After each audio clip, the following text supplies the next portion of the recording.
Insisto en toda esta idea de que todas esas prácticas están siempre trufadas de tensiones, de paradojas, de controversias, pero en ese lugar nos hemos de mover. Digamos, formamos parte de esas profesiones imposibles que decía Freud, ¿no? Por lo tanto, creo que en el caso de la pedagogía, el otro día tuvimos el placer también, el honor de poder contar con Ana Aronín en la presentación, en la inauguración del grupo de investigación de psicoanálisis y pedagogía de la sección clínica de Barcelona, y ella hacía un llamamiento también a la pedagogía a poder recuperar algo de su relación con lo imposible. Es decir, estamos viviendo en la actualidad un llamado a la pedagogía en la que todo es posible, ¿no? Esa lógica totalitaria, ¿no? De todo es posible, todo se puede educar, todo es educable. Creo que hay que armar algo de una cierta vuelta a soportar trabajar con lo imposible. Y eso es un llamado a la pedagogía en el sentido más amplio. Es cierto que cuando uno dice la pedagogía, pues posiblemente podríamos también pluralizar y decir las pedagogías. Hay diferentes modelos pedagógicos, pero estamos hablando de un modelo pedagógico hegemónico, ¿no? Y el hegemónico es precisamente un llamado a no hacer nada con lo imposible, o sí, a solucionarlo. Y creo que, bajo mi punto de vista, es un error, porque sitúa la educación por fuera del tablero de juego. Y creo que eso es importante porque una mirada pedagógica también puede aportar cuestiones muy vinculadas a poder trabajar con lo imposible, ¿no? Y creo que eso es algo a recuperar y que en el libro lo tenéis que leer, como ha dicho Susana, hay que leerlo, ¿no? Hay que leerlo porque realmente son muchas de las cuestiones de las que impacta. Otro aspecto que tiene que ver precisamente con esa idea de investigación. Algo que el libro pone encima de la mesa es no solamente la necesidad, ¿no? Sino yo creo que hay algo de un cierto llamado ético y político a cómo incluir y de qué manera incluir los procesos de investigación en las propias prácticas profesionales. Insisto en esa cuestión, no solamente de una mirada académica, ¿no? Desde fuera, sino también cómo introducir ciertas claves de investigación que nos permitan análisis y reflexiones compartidas desde las propias prácticas, cómo los educadores y las educadoras pueden poner en marcha procesos de investigación dentro de las propias instituciones que permitan precisamente analizar y reflexionar alrededor de muchas de esas tensiones y de esas controversias que se producen, y no con el ánimo, como decía antes, de solucionar cualquier dificultad que se pueda producir en la práctica, porque de eso está trufado durante todos los días que uno trabaja en un CRAE, sino de ver cómo uno puede ir habilitando ciertas respuestas, ¿no? E incluso pudiendo hacer emerger diferentes o nuevas preguntas. Otra cuestión que como educador, ¿no? Sigo hablando desde el lugar de la experiencia como educador en un CRAE. Poder hablar de una práctica colaborativa entre salud mental y educación, poder hablar de violencias, poder hablar de desamparos, también nos permite deshabilitar alguna de las ideas preestablecidas que se tienen en el trabajo educativo con las infancias desamparadas, ¿no? Esa idea que decía antes y que Susana también había comentado y que el doctor Begué también ha puesto encima de la mesa, en cómo poder deshabilitar esa correlación casi analógica entre las historias de vida y los destinos preestablecidos, ¿no? Hay algo aún ahí de cómo esa historia de vida te acaba llevando a un lugar ya conocido. Y eso creo que arma una posición pedagógica y arma una mirada educativa. Y creo que hay que estar alerta porque el deslizamiento puede ser muy habitual, ¿no? Y en ese aspecto yo creo que hay que estar siempre alerta, ¿no? La cuestión de poner siempre en interrogante la cuestión de la gratuidad de los actos, ¿no? De pensar que los adolescentes hacen eso porque sí, porque no quieren hacer otra cosa, ¿no?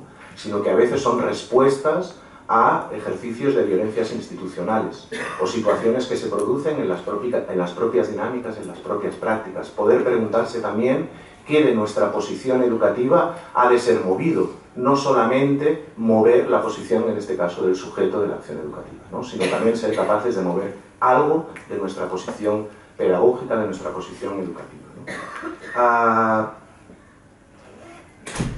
La necesidad, por lo tanto, de deshabilitar y de manera constante esta tendencia de que uno es un buen educador si es capaz de dar una respuesta inmediata. yo creo que hay que poder plantearse cómo diferir algo también de las respuestas educativas. Es decir, la educación es una apuesta de futuro. Por lo tanto, debemos ser capaces de poder diferir algo de nuestras propias respuestas y no dejarnos llevar por esa urgencia, por esa alarma y por esa inmediatez que evidentemente vive y convive con nosotros en las instituciones de protección a la infancia. No digo que no existan, al revés. Eso forma parte de lo cotidiano de este tipo de instituciones, ¿no? Esa apelación constante a una respuesta inmediata, a una urgencia, a una alarma, a una inmediatez. Eso está ahí. Otra cosa es si nuestras respuestas se arman única y exclusivamente en torno a eso, o somos capaces de diferir ciertas respuestas, dar tiempo también y dar un lugar para que esas respuestas se puedan ir construyendo juntamente con el sujeto. Creo que en el libro esa cuestión de la construcción del síntoma, esa cuestión también de la posibilidad de construir respuestas de manera conjunta también está presente, ¿no? Y eso es un valor añadido muy importante, ¿no? Voy acabando porque me sitúo ahora en esa otra doble dimensión, ¿no? ¿Qué significa también poder acercarse a un texto de estas características en la que se incluye todo este tipo de cuestiones desde ese lugar de la formación de educadores sociales en la universidad?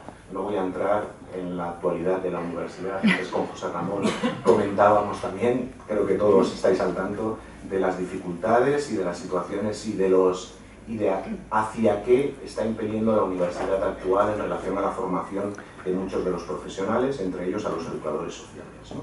Pero tener en cuenta que otro tipo o otra mirada de investigación es posible, en la que se incluya la palabra de los adolescentes, eso que nos puede parecer obvio, no es lo habitual, no suele ser lo habitual, ¿no?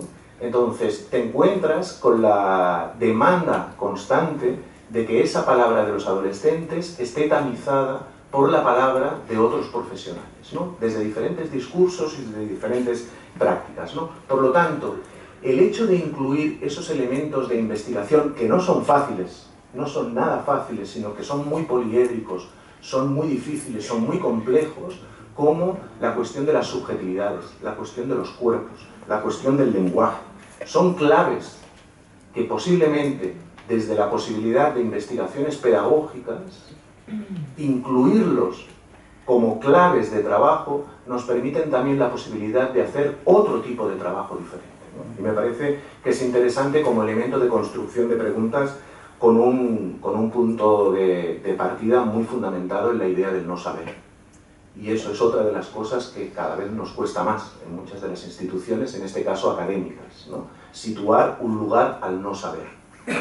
Si uno se plantea o si uno se posiciona en el entorno del no saber en la universidad, posiblemente no tiene el mejor lugar en la universidad, ¿no?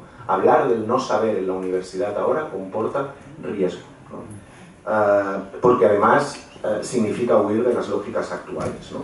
Por lo tanto, incluir esa idea del no saber que nos permita ese trabajo compartido, de poder analizar, de poder reflexionar sobre esas prácticas que también son compartidas, creo que nos da un elemento, nos da un plus posible de investigar en este campo, insisto, tan tensionado y tan controvertido, ¿no? Y para acabar, creo que precisamente incluir la investigación en la formación de educadores, pero también en las prácticas profesionales, creo que promueve precisamente y tiene como efecto, no digo que sea, como decía antes, un efecto inmediato, pero creo que sí que tiene como efecto precisamente ir incorporando nuevas maneras de atender, nuevas maneras de cuidar, nuevas maneras de tratar y de educar a los niños, a las niñas y a los adolescentes que transitan por el sistema de la protección a la infancia. Es decir, creo que precisamente lo que incide es en la necesidad de renovar el sentido que le estamos dando en la actualidad a la protección a las infancias, a las adolescencias. Bueno, yo lo dejo aquí, creo que hay algunas claves, otras posiblemente surgirán en el espacio de intercambio, por lo tanto, me parece que lo dejamos aquí. Bueno, muchas gracias.